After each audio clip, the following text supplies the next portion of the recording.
Vas a la botiga i dius: voldria comprar un ordinador. Però vols un i3, un i5, un i7, un i9, un Xenon, un Celeron, un AMD? 4 nuclis, 8 nuclis? Per mirar per internet. No patiu, els informàtics tenen codis propis perquè no els entenguem. Però he aconseguit accedir als seus arxius secrets i us ho explicaré.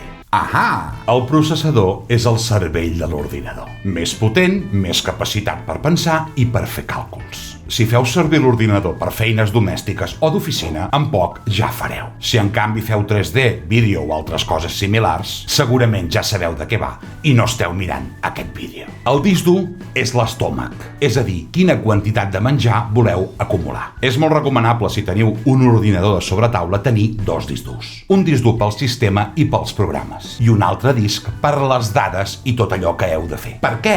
Doncs perquè un disc dur molt ple va molt lent. I si poseu totes les dades en el del sistema, miau. És recomanable que el del sistema sigui més ràpid. Per això hi ha els discos sòlids. Pel de dades no cal que ho sigui. Amb un disc pel sistema de 500 gigas fareu. I pel de les dades una mica més gran. 2 teres, 4 teres, el que pugueu. Processador, cervell. Disc dur, estómac. Per altra banda, hi ha la memòria RAM. No la de la llet. I és una memòria, però no com la nostra. Serveix per acumular dades temporalment i després se n'oblida. Sí, hi ha humans que també són així, és cert. Tots els programes oberts fan servir una mica de RAM. Si és poca, rai. Però si són videojocs o coses més complexes, necessitem força més RAM. 16 gigas, 32 gigas i més. La targeta gràfica. Ai, quins mal de caps! El cervell de l'ordinador no és prou potent per gestionar bé els gràfics. I per això hi ha una peça específica que fa aquesta funció. A més serveix per connectar les pantalles i veure el que estem fent. Però ara flipareu. La targeta gràfica també té un processador i memòria a dins.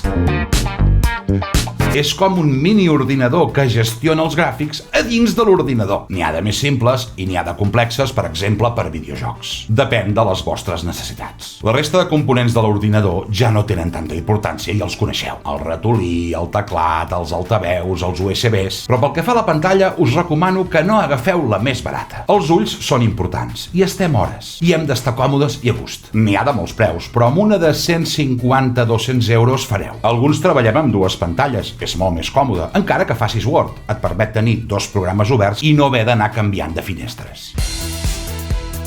Windows o Mac? Jo he treballat amb els 2 sistemes. Mac és sempre més car, però més estable. Són màquines pensades per a aquell sistema i està tot més ben acabat. Windows és més versàtil, però com que hi ha molts fabricants, sempre té més incompatibilitats, virus i altres molèsties. Si voleu jugar o fer 3D o accedir a més programes, Windows. Si voleu bellesa i estabilitat, Mac. Avui dia pràcticament tots els programes van amb els 2 sistemes, el Photoshop, l'Office, els navegadors i la majoria d'eines. Portàtil o sobre taula? Doncs mireu, el portàtil és molt còmode per portar-lo, però si hem de treballar-hi moltes hores és pesat, a menys que tinguem una pantalla gran. Els portàtils s'escalfen molt perquè no estan pensats per al rendiment durant moltes hores. Si heu de jugar o muntar vídeo professional, el millor és un de sobretaula que a més et permet obrir-lo i anar actualitzant les peces amb el temps. Obrir un portàtil, si no en sabeu, no us ho recomano. No sereu capaços de tornar-lo a tancar. D'ordinadors n'hi ha de molts preus, però si és per fer 4 coses, amb 400 euros fareu. Si voleu una màquina més potent per jugar, haureu d'anar-vos-en més enllà dels 1.500. En qualsevol cas, feu m'agrada i subscriviu-vos al canal. Això és gratis.